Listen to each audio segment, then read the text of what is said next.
స్వీకారం చేశారు. ఆయనతో పాటు 24 మంది మంత్రులుగా ప్రమాణ స్వీకారం, అందులో డిప్యూటీ సీఎంగా పవన్ కళ్యాణ్.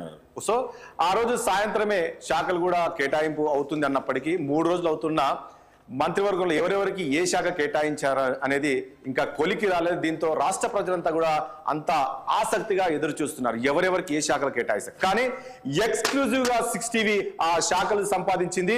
ఎందుకంటే 2 రోజులుగా చంద్రబాబు నాయుడు, పవన్ కళ్యాణ్ ఈ యొక్క శాఖకు సంబంధించి కసరత్తు చేశారు. ఆ యొక్క లిస్టు 6 టీవీ సంపాదించింది. సో ఇప్పుడు మనం రాష్ట్ర ప్రజలకు ఆ యొక్క లిస్టు మనం చూపించబోతున్నాము. ఎందుకంటే ఎవరెవరికి ఆ 24 మంది ఎవరెవరికి ఏ శాఖలు కేటాయించారు, ముఖ్యంగా పవన్ కళ్యాణ్కి ఏ శాఖ కేటాయిస్తారనేది రాష్ట్ర ప్రజలంతా కూడా ఎంత ఆసక్తిగా ఎదురు చూశారు. సో ఇప్పుడు ఆ శాఖలు మన దగ్గర ఉన్నాయి. ఆ శాఖలు ఎవరెవరికి ఏ శాఖలు అనేది మీకు ఒకసారి చూపించే ప్రయత్నం చేశాను. ముందుగా మనం చూసుకుంటే పవన్ కళ్యాణ్ డిప్యూటీ సీఎం గా ఉన్న పవన్ కళ్యాణ్ ఎవరైతే పవన్ కళ్యాణ్ కి మనం చూస్తున్నామో, పవన్ కళ్యాణ్ కి డిప్యూటీ సీఎం గా ఉన్న పవన్ కళ్యాణ్ హోంశాఖ కేటాయించారు. మనం చూసే ముందుగా స్టార్టింగ్ నుంచి కూడా అనుకుంటున్నారు హోంశాఖనే కేటాయిస్తారు పవన్ కళ్యాణ్ కి అనుకున్నప్పటికీ మళ్ళీ మధ్యలో ఆయన గ్రామీణాభివృద్ధి అదేవిధంగా శాఖ కేటాయిస్తారు అనేసి 2 రోజులుగా చర్చ వచ్చింది. కానీ ఈ రోజు ఆయనకు హోంశాఖ కేటాయించినట్టు తెలుస్తుంది. మనం చూసాం ఆయనకు హోంశాఖ కేటాయించారు. సో మొత్తానికి ఏదైతే జనసేన నేతలు కావచ్చు వీళ్ళందరూ ముఖ్యమంత్రి కావాలనుకున్న పవన్ కళ్యాణ్ ఈ రోజు డిప్యూటీ సీఎం అయ్యారు. దాంతో పాటు కీలక శాఖ హోంశాఖ అనేది చాలా కీలక శాఖ. అలాంటి కీలక శాఖను పవన్ కళ్యాణ్ కి అప్పచెప్పారు. ఎందుకంటే పవన్ కళ్యాణ్ గతంలో మనం చూసాం ఏదైతే ప్రచార సమయంలో ఇక్కడ శాంతి భద్రతల సమస్య ఉంది, శాంతి భద్రతలను కంట్రోల్ చేయాల్సిన పరిస్థితి ఉంది, అది కేవలం మా ఒక్కరితోటే సాధ్యమని చెప్పిన పవన్ కళ్యాణ్ కు అనుకున్నట్లుగా ఈ రోజు హోంశాఖ అయితే పవన్ కళ్యాణ్ కు కేటాయించారు. ఇక మరొక అంశము లోకేష్, ముఖ్యంగా చంద్రబాబు నాయుడు తన లోకేష్ కు కూడా ఐటీ పరిశ్రమలు అదేవిధంగా విద్యాశాఖ కేటాయించారు. గతంలో కూడా 2014లో టీడీపీ అధికారంలో వచ్చినప్పుడు కూడా ఐటీ శాఖనే లోకేష్ కు కేటాయించారు. సో మళ్ళీ ఇప్పుడు ఐటీ శాఖ అదేవిధంగా విద్యాశాఖను లోకేష్ కు కేటాయించారు. ఎందుకంటే ఈరోజు ఆంధ్రప్రదేశ్ కు ఎంత అవసరం, పరిశ్రమలు రావాల్సిన అవసరం ఉంది. ఎందుకంటే గత ఐదేళ్లుగా ఒక్క పరిశ్రమ కూడా ఆంధ్రప్రదేశ్ కు రాలేదు. కాబట్టి ఖచ్చితంగా మళ్ళీ లోకేష్ ఐటీ మినిస్టర్ గా ఉంటే ఖచ్చితంగా విదేశాల నుంచి ఐటీ పరిశ్రమలన్నీ కూడా ఆంధ్రప్రదేశ్ కు వస్తాయన్న నేపథ్యంలో లోకేష్ కు ఐటీ అదేవిధంగా విద్యాశాఖ కేటాయించారు. ఇక నెక్స్ట్ మరో విషయానికి వెళ్దాం. నెక్స్ట్ మనం చూస్తే అచ్చెన్నాయుడు, ఏదైతే టీడీపీ అధ్యక్షులుగా ఉన్న అచ్చెన్నాయుడికి పంచాయతీరాజ్ అదేవిధంగా గ్రామీణ అభివృద్ధి శాఖ అచ్చెన్నాయుడు కేటాయించారు. యాక్చువల్ గా ఈ 2 శాఖలు నిన్నటి వరకు మనకు ప్రచారం జరిగింది పవన్ కళ్యాణ్ కు కేటాయిస్తారని. కానీ ఈ 2 శాఖలు అచ్చెన్నాయుడు కేటాయించారు, పవన్ కళ్యాణ్ కు హోంశాఖ కేటాయించారు.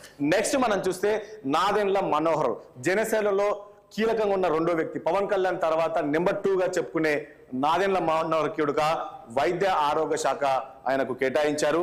ఎందుకంటే వీళ్ళు గతంలో అనుభవజ్ఞులు కాబట్టి ఇతనికి ఈ శాఖ కేటాయించారు. నెక్స్ట్ మనము చూసుకుంటే మరొకరికి పొంగూరి నారాయణకు, ముఖ్యంగా విద్యా సంస్థలు ఉన్న నారాయణ ఎవరైతే ఉన్నారో పొంగూరి నారాయణకు మున్సిపల్ శాఖ కేటాయించారు. ఆయనకు గతంలో కూడా ఒకసారి శాఖ కేటాయించారు. సో మళ్ళీ ఆయనకు మున్సిపల్ శాఖ నారాయణకు కేటాయించారు. ఆయనతో పాటు ఇక కొల్లు రవీందర్ కి బీసీ సంక్షేమ శాఖ కేటాయించారు.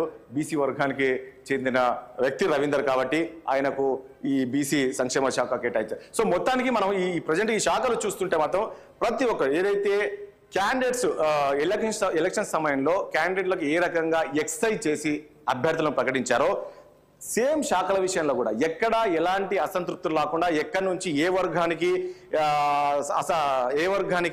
తక్కువ చేసినట్లు కాకుండా అన్ని సామాజిక వర్గాలకు న్యాయం చేస్తూ 3 రోజులుగా కసరత్తు చేశారు పవన్ కళ్యాణ్ అదేవిధంగా ఇటు చంద్రబాబు నాయుడు. సో కసరత్తు చేసిన తర్వాత ఈ పేర్లు ప్రకటించారు. నెక్స్ట్ మనం ఇంకొక పేరుకు వెళ్దాం.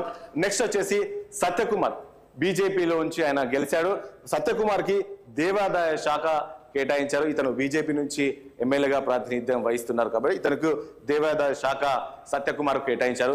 నెక్స్ట్ నిమ్మల రామానాయుడుకి వచ్చేసి పౌర సరఫరాల శాఖ, ఆయనకు సమాచార శాఖ. ఈ 2 పౌర సరఫరాలు అదేవిధంగా సమాచార శాఖ, ఈ 2 శాఖలు యొక్క రామానాయుడుకు కేటాయించారు. దీనిపైన కూడా పూర్తిగా కసరత్తు చేసే రామానాయుడును ప్రకటించినట్లు తెలుస్తుంది.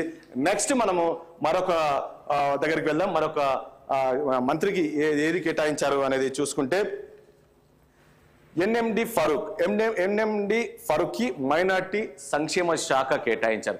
ముందు నుంచే అనుకున్నారు ఫరూక్ మంత్రి పదవి వస్తుంది, మైనార్టీ నుంచి ఆయన ఖచ్చితంగా మళ్ళీ మైనార్టీ మంత్రి అవ్వబోతున్నారని చెప్పేసి అనుకున్నారు. ఫరూక్ అదే అనుకున్నట్లుగా మైనార్టీ సంక్షేమ శాఖ కేటాయించారు. ఇక ఆయనతో పాటు రామనారాయణ రెడ్డికి రెవెన్యూ శాఖ కేటాయించారు. మనం చూసాం గతంలో ఉమ్మడి రాష్ట్రంగా ఉన్నప్పుడు కూడా ఆయన మంత్రిగా పనిచేశారు. అనుభవజ్ఞులు ఉన్న వాళ్లకు కొన్ని కీలక శాఖలు ప్రకటించినట్లు కూడా తెలుస్తుంది. అందులో రెవెన్యూ శాఖ కూడా చాలా కీలకం కాబట్టి రామనారాయణ రెడ్డికి రెవెన్యూ శాఖ కేటాయించారు. నెక్స్ట్ విషయానికి వస్తే మనం నెక్స్ట్ చూస్తే పై లొకేషన్ చూసుకొని మళ్ళీ నెక్స్ట్ విషయానికి వస్తే మనము పయ్యావుల కేశవ్ కేటాయించాము. నెక్స్ట్ మనము మరొకరి విషయానికి వస్తే పయ్యావుల కేశవులకు వచ్చేసి ఆర్థిక శాఖ, అదేవిధంగా శాసనసభ వ్యవహారాల శాఖ, ఈ రెండు కూడా కీలక శాఖలు. ఈ రెండు ప్రకటించారు. శాసనసభ వ్యవహారాలు కూడా పయ్యావుల కేశవ్ కేటాయించినట్లు కూడా తెలుస్తుంది. ఈ శాసనసభ వ్యవహారాలకు సంబంధించే కొంచెం కసరత్తు చేసినట్టు తెలుస్తుంది. ఇక్కడ శాసనసభ వ్యవహారాలు ఇటు నాదెండ్ల మనోహర్ కూడా ఇవ్వాలనుకున్నప్పటికీ అది లాస్ట్ చివరిగా పయ్యావుల కేశవ్కు ఆర్థిక శాఖతో పాటు శాసనసభ వ్యవహారాల శాఖ కూడా ఇచ్చారు. ఎందుకంటే రేపు అసెంబ్లీలో మనం చూసాం గతంలో ఎలా ఉండేది అంటే వైఎస్ఆర్ కాంగ్రెస్ పార్టీ అధికారంలో ఉన్నప్పుడు ఏ రకంగా నిర్వహించారు. సో ఇప్పుడు అంటే వైఎస్ఆర్ కాంగ్రెస్ పార్టీ వస్తే వాళ్ళు ఎలా ఇక్కడ ఎట్లా ఉంటుంది, ఏం జరిగే అవకాశం కనబడుతుంది. సో ఇదంతా ఎదుర్కోవాలంటే ఖచ్చితంగా వ్యవహారాల శాఖ మంత్రి, శాసనసభ వ్యవహారాల శాఖ మంత్రి పయ్యావుల కేశవ్లే కరెక్ట్ అన్న విధంగా కూడా ఇక్కడ ఎక్సర్సైజ్ చేసి కూడా పయ్యావుల కేశవ్కి ఇచ్చినట్టు తెలుస్తుంది. ఆయనతో పాటు మరొకటి విద్యుత్ శాఖ అనగానే సత్యప్రసాద్కు విద్యుత్ శాఖ మంత్రిగా కేటాయించారు. సో మొత్తానికి దీనిపైన కూడా కసరత్తు చేసే విద్యుత్ శాఖ సత్యప్రసాద్ కేటాయించారు. ఇక నెక్స్ట్ మరొక మంత్రి విషయానికి వస్తే కొలుసు పార్థసారథి, ఇతను కూడా సీనియర్, గతంలో మంత్రిగా పనిచేశాడు. ఉమ్మడి రాష్ట్రంగా ఉన్నప్పుడు కూడా మంత్రిగా వ్యవహరించారు, విద్యాశాఖ మంత్రిగా కూడా చేశారు. సో ఆయనకు వ్యవసాయ శాఖ కేటాయించారు, సీనియర్ మంత్రి. ఇక్కడ ఎందుకంటే ఆంధ్రప్రదేశ్ ఇప్పుడు వ్యవసాయ శాఖ కూడా చాలా కీలక శాఖ కాబట్టి అనుభవజ్ఞులకు ఈ శాఖ కేటాయించారు. వ్యవసాయ శాఖ పార్థసారథికి కేటాయించారు. దాంతోపాటు ఇక వీరాంజనేయ స్వామికి వచ్చేసి ఎస్సీ సంక్షేమ శాఖ ఆయనకు కేటాయించారు. దీంట్లో కూడా దాదాపు 4 పేర్లు తీసుకున్నప్పటికీ కూడా అందులో ఫైనల్ గా వీరాంజనేయ స్వామిని ఖరారు చేసి ఆయనకి శాఖ కేటాయించారు. మంత్రి పదవి ఇవ్వడం కూడా కొంచెం దీనిపైన కూడా ఎక్సర్సైజ్ చేశారు, ఎవరికి మంత్రి ఇవ్వాలి అనే దానిపైన. దీంతో మొత్తానికి వీరాంజనేయ స్వామిని మంత్రిగా ప్రమాణ స్వీకారం చేయించారు. శాఖ కూడా ఎస్సీ సంక్షేమ శాఖ కేటాయించడం జరిగింది. నెక్స్ట్ మరొక మంత్రికి ఏ శాఖ కేటాయించారో చూద్దాం. గొట్టిపాటి రవికుమార్ కు గనుల శాఖ కేటాయించారు. గనుల శాఖ కేటాయించారు. ఇక ముఖ్యంగా మనము వంగలపూడి అనిత విషయానికి వస్తే గత 2 రోజులుగా ఏదైతే మంత్రిగా ప్రమాణ స్వీకారం చేసిన తర్వాత ఖచ్చితంగా మహిళకు హోంమంత్రి వస్తుందని చెప్పేసి అందరూ ప్రచారం జరిగింది. అక్కడ అందరూ కూడా అనుకున్నారు మహిళకి ఈసారి హోంమంత్రి వస్తుంది, దాంతోపాటు అనితకే ఖచ్చితంగా హోంమంత్రి వస్తుంది. ఎందుకంటే గత ప్రభుత్వం వైఎస్ఆర్ కాంగ్రెస్ ప్రభుత్వంలోని చూసాము అంటే పార్టీకి అండగా ఉంటూ వైఎస్ఆర్ కాంగ్రెస్ పార్టీని ఎప్పటికప్పుడు విమర్శలు చేస్తూ గట్టిగా ఎదుర్కొన్న మహిళగా వనితకు పేరు ఉంది. ఎన్ని విమర్శలు చేసినా కూడా వైఎస్ఆర్ కాంగ్రెస్ పార్టీ నేతలు అనిత పైన ఎన్ని విమర్శలు చేసినా కూడా ఆమె తట్టుకొని నిలిచింది, ఈరోజు గెలిచింది. ఆమెకు మంత్రి పదవి ఇచ్చారు, కానీ ఆమెనే హోంమంత్రి అవుతుంది అనుకున్నప్పటికీ కూడా ఈ రోజు అనితకు వచ్చేసి పర్యాటకం, అదేవిధంగా సినిమాటోగ్రఫీ ఇచ్చారు. మనం చూసాం రోజాకు కూడా ఏదైతే వైఎస్ఆర్ కాంగ్రెస్ పార్టీలో రోజా ఉన్నప్పుడు కూడా ఇదే శాఖ ఇచ్చారు. సో ఇక్కడ కూడా మహిళకు మళ్ళీ సేమ్ అనితకు సినిమాటోగ్రఫీతో పాటు పర్యాటకం ఇచ్చారు. నెక్స్ట్ మరొక వెళ్ళము గుమ్మడి సంధ్యారానికి ఎస్టీ సంక్షేమ శాఖ కేటాయించారు. ఆమెకు కూడా ఇందులో అంటే ఎస్సీ సంక్షేమ శాఖ ఇచ్చారు. ఇందులో కూడా సేమ్ ఈ ఎస్టీకి సంబంధించిన సంధ్యారాణి విషయంలో కూడా మంత్రి పదవి తీసుకున్న సమయంలో కూడా పూర్తిగా కసరత్తు చేశారు. 3 కసరత్తు చేసిన తర్వాత మంత్రి పదవిలోకి తీసుకున్నారు.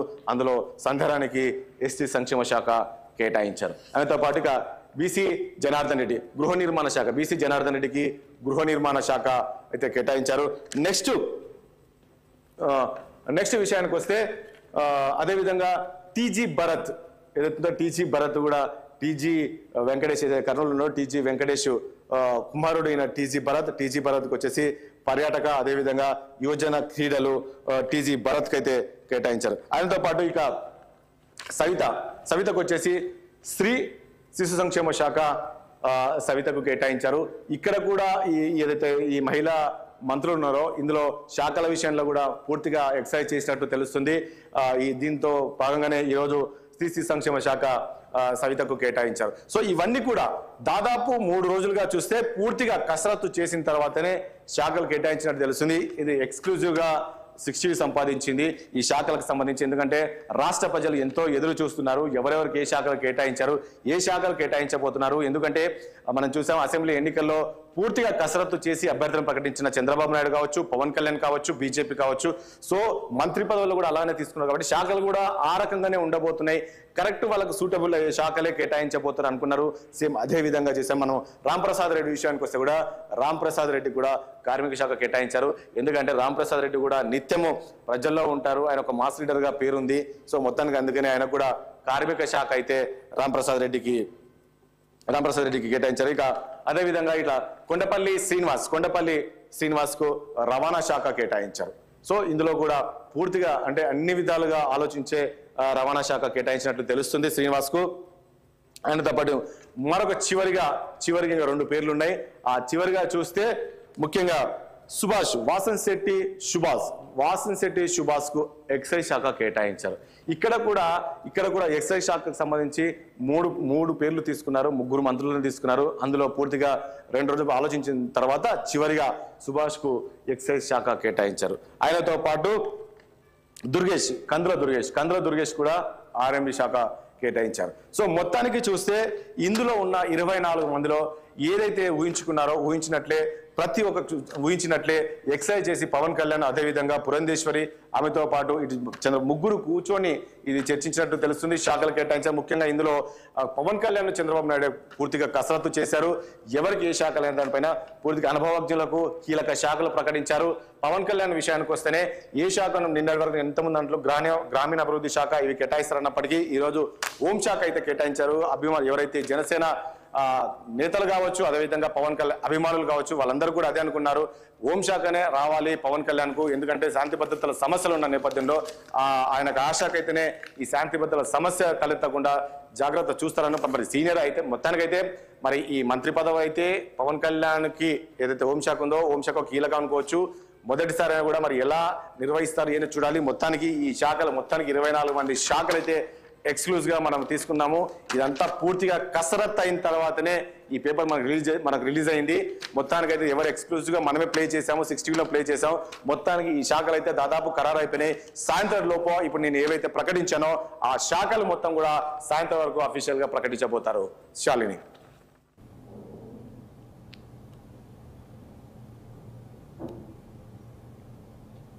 Thank you Rajesh.